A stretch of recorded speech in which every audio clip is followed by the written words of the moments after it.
Speaking of setting the bar high, Tyler the Creator, an artist that we talked about in length in our podcast last week. Check that out.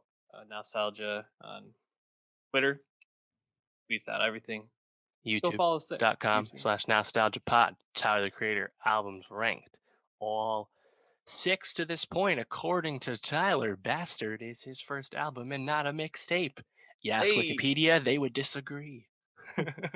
um, well, it's funny because when we're talking about an artist that we like expected to be something, we talked about it with Tyler last week. When we first heard him, it was very exciting because it was that horror rap, something different. Yeah. But we never Shock expected, value. Fucking with yeah, you. exactly, and we never expected him to grow into the artist he is now, which is boundary pushing. Yep. I think boundary pushing lyrically and lyrical content as well. There's just a lot, and but we both kind of said, what do we expect from "Call Me If You Get Lost," which we didn't know the title of at the time. We said we expect it to be good, probably not as good as Igor, which was both our number ones. Maybe close to Flower Boy. Man, this might have passed Flower Boy for me because this album fucking rocks. Like, holy Dude, shit, he did it again, dude. He did it again. I can't it's so believe it. good. I can't believe it.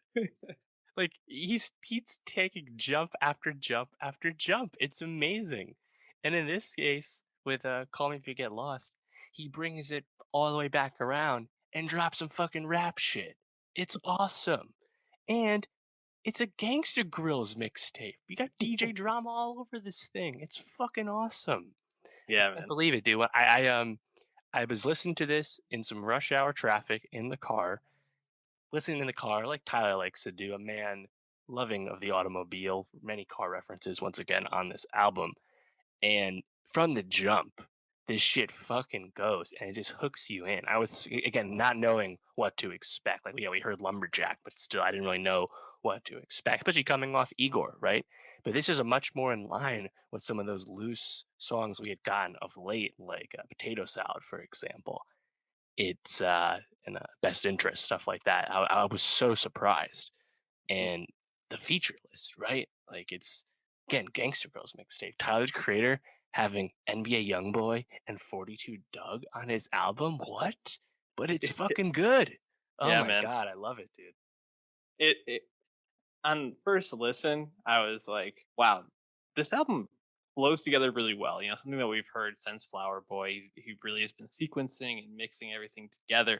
But I was really just impressed with how chopped together this was and how much he worked in sounds that reminded me of uh, Action Bronson type albums, right? Oh Like yeah, there was just like a moment where I was like, this sounds like something actually I'd hear in an Action Bronson album. The next moment, it goes into something like Lumberjack, which is just fucking bass and hard, and then it just switches up in the middle, and it's so like he's working in samples, he's working in these just like moments, and then you go into an 8 minute rap song where he's fucking rapping for 8 minutes, which we haven't heard him rap long form like that since what 2015. I don't even know. Like it's yeah, been a while. yeah. So it's Around then, like yeah.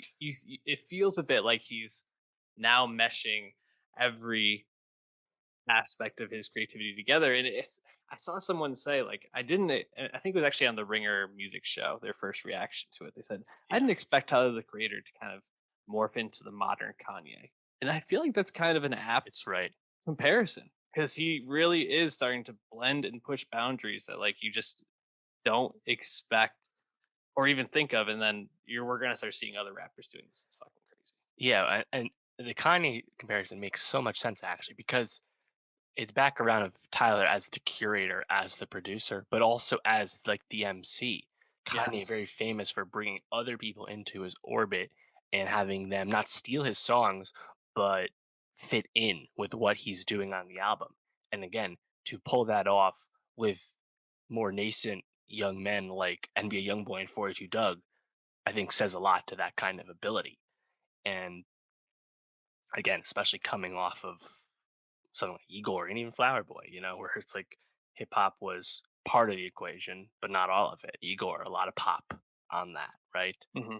But to bring this back around, And like you said, like he's really rapping on this. There's a lot of like really memorable stuff that comes up, like on Massa, where he just kind of off the cuff tells everyone for the first time that his mom was in a Yeah. shelter at the time of Yonkers coming out 10 years ago. I was really struck by Manifesto, which is awesome, of course, for the Damo Genesis feature, odd Hmm. future brothers that they are. But hearing Tyler reckon as what is he, 30 now, 31, whatever, like hearing him now reckon with his past and his past Yeah. controversy in terms of people protesting him at his shows because of things he said, being really out of pocket online about Selena Gomez and how he told her in person how he'd like sorry about all of that, Mhm. just really impressive stuff. And I think also not something I expected was when he started talking about the pressure put on him as a public facing black man to speak out about societal issues.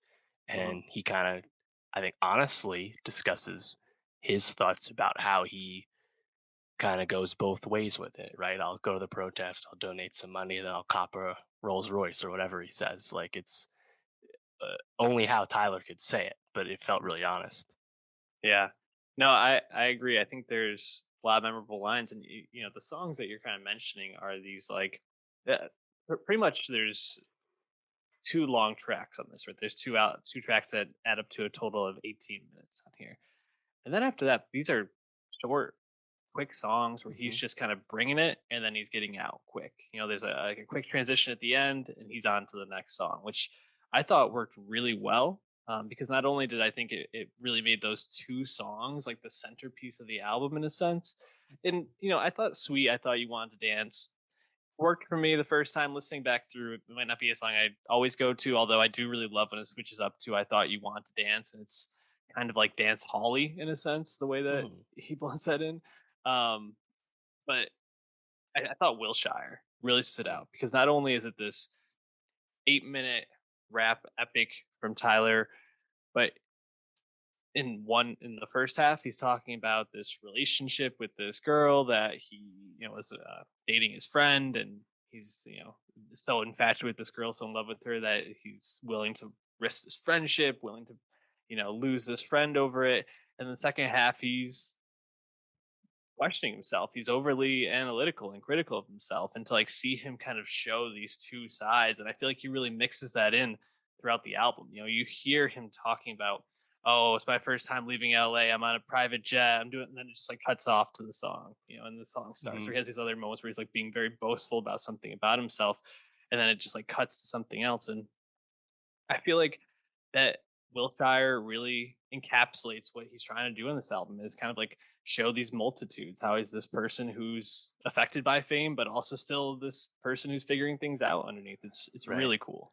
And also with a song like Wilshire, whatever it is, make no mistake about it. Tyler the Creator is a top tier rapper, and just because he wasn't making all that much rap the past few years, didn't change that fact. Right. You know, when the rap rush Mount Rushmore stuff was trending a few weeks back, Drake, Kendrick, Pull, and who, Nicki, Thug, who is it, Future. Tyler's name should have come up more. Yeah. Dropping every other year since 2009 with this much variety and growth. Who's done that? You know? Uh, Man, it's amazing.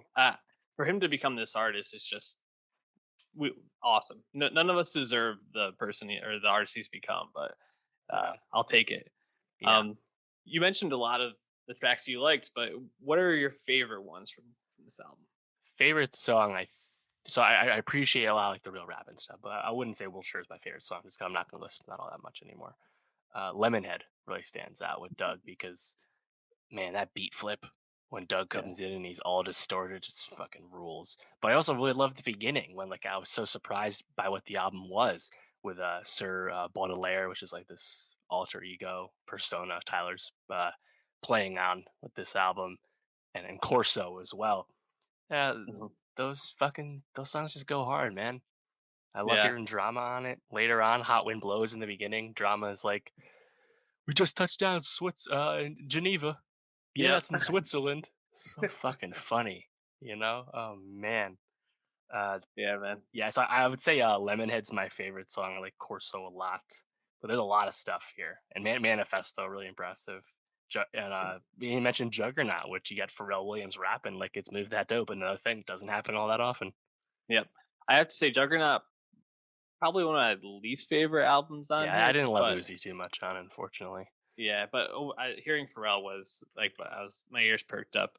Um, so it's funny because I think the songs that I dug more were some of the more groovy ones. So like "What's Your Name," which I shouted at the Mhm. beginning, but that and Corso, I believe it was, really felt like something you might hear on Action Bronson, but like with like a much better twist and like much more interestingly produced somehow. But my favorite song is probably Rise.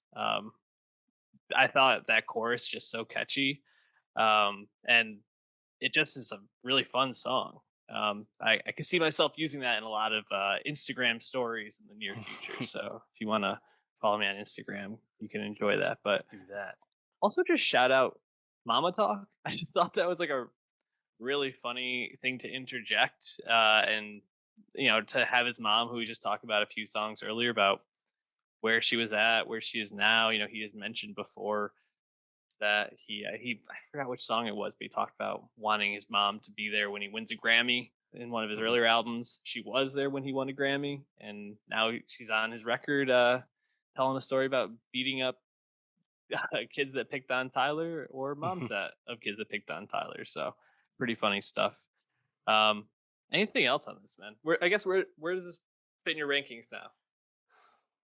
Uh, I mean, at minimum, it's top three. yeah, it's definitely top three.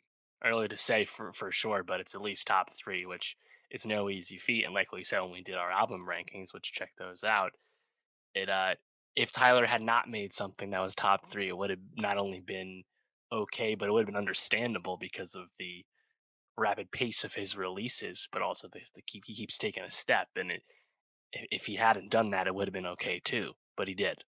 It's really impressive. Yeah, it's definitely top three for me. Probably number two right now, but have to go back and give Flower Boy another shot because might just be recency bias. But either way, check out "Call Me If You're Lost." But if you get lost.